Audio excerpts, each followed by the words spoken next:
Trend సెట్టర్గా Balayya వరుస black busters వెనుక ఉన్నది ఆమెనా? నందమూరి నటసింహం బాలకృష్ణకు మాస్లో ఎంత ఫాలోయింగ్ ఉందో ప్రత్యేకంగా చెప్పాల్సిన పనే లేదు. కేవలం ఆయన మాస్ డైలాగ్స్, మాస్ యాక్షన్ను ఎంజాయ్ చేసేందుకు సినిమాలు చూసేవాళ్లు చాలామందే ఉన్నారు. ఇక సాంగ్స్లో ఆయన వేసే స్టెప్స్కు సపరేట్ ఫ్యాన్ బేస్ ఉందనడంలో ఎలాంటి అతిశయోక్తి లేదు. నందమూరి బాలకృష్ణ కెరియర్ పరంగా ప్రస్తుతం మంచి జోరు ప్రదర్శిస్తున్నారు. నిజానికి బాలయ్య కెరియర్లో పీక్ స్టేజ్ అంటే సమరసింహారెడ్డి, నరసింహనాయుడు చిత్రాలు విడుదలైన టైం అని చెప్పాలి. ఆ రేంజ్లో మళ్ళీ ఇప్పుడు బాలయ్య చిత్రాలు బాక్సాఫీస్ వద్ద రాణిస్తున్నాయి.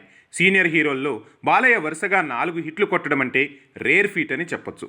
అఖండతో మొదలైన బాలయ్య తాండవం తాజాగా విడుదలైన డాకు మహారాజ్ చిత్రంతో కూడా కొనసాగుతోంది. డాకు మహారాజ్ చిత్రానికి అన్ని ఏరియాల నుంచి పాజిటివ్ రిపోర్ట్స్ వస్తున్నాయి.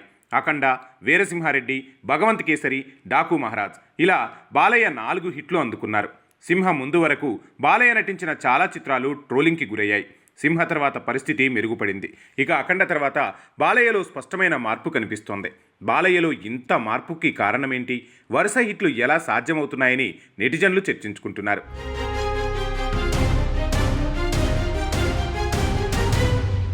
ఈ క్రమంలోనే కొన్ని ఆసక్తికర విషయాలు ఇప్పుడు వైరల్ అవుతున్నాయి. బాలకృష్ణ గతంలో డైరెక్టర్లని గుడ్డిగా నమ్మేవారు. అందుకు ఉదాహరణ ఒక్క మగాడు చిత్రం. కథ కూడా వినకుండా వైవిఎస్ చౌదరి తమ ఫ్యామిలీకి అభిమాని అని బాలయ్య ఆ చిత్రాన్ని ఓకే చేశారు. రిజల్ట్ ఏంటో అందరికీ తెలిసిందే. అలాంటి సిల్లీ కథలతో బాలయ్య చాలా చిత్రాలు చేశారు. కానీ అఖండ నుంచి బాలయ్య దర్శకుల్ని గుడ్డిగా నమ్మడం లేదు. బాలయ్యలో వచ్చిన ప్రధానమైన మార్పు ఇదే.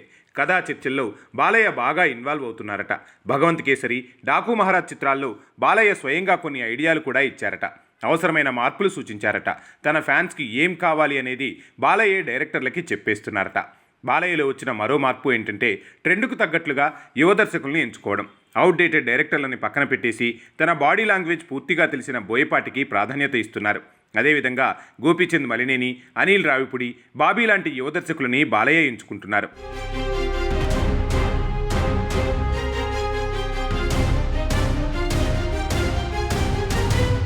తాను ఎంచుకునే కథల విషయంలో బాలయ్య తన చిన్న కుమార్తె తేజస్విని అభిప్రాయం కూడా తెలుసుకుంటున్నారట.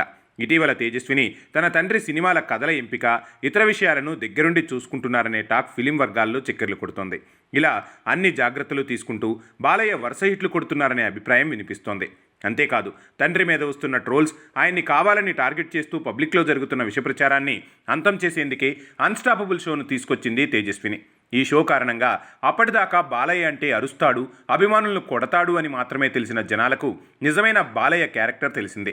తనకంటే వయసులో చిన్నవాళ్లను కూడా ఎంతో ఆప్యాయంగా పలకరిస్తూ వారిని గౌరవిస్తూ బాలయ్య ఈ షోని హోస్ట్ చేసిన విధానం ఆయన్ని చాలామందికి దగ్గరివాడిగా మార్చింది.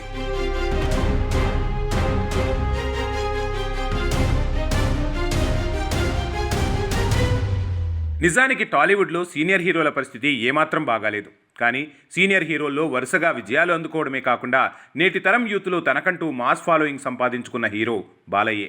బాలయ్య కెరియర్ డేంజర్లో ఉందని ఫ్యాన్స్ ఫీల్ అయిన పొజిషన్ నుంచి బాలయ్య వల్ల చాలామంది కుర్ర హీరోల ఫ్యూచర్ డేంజర్లో పడిందనే పొజిషన్కు చేరుకున్నాడు నటసింహం నందమూరి బాలయ్య. ఇకపై కూడా ఇదే విధమైన దూకుడు చూపిస్తే బాలయ్య 3.0 ఆయన్ని పాన్ ఇండియా స్టార్గా నిలబెట్టినా ఆశ్చర్యపోనక్కర్లేదు.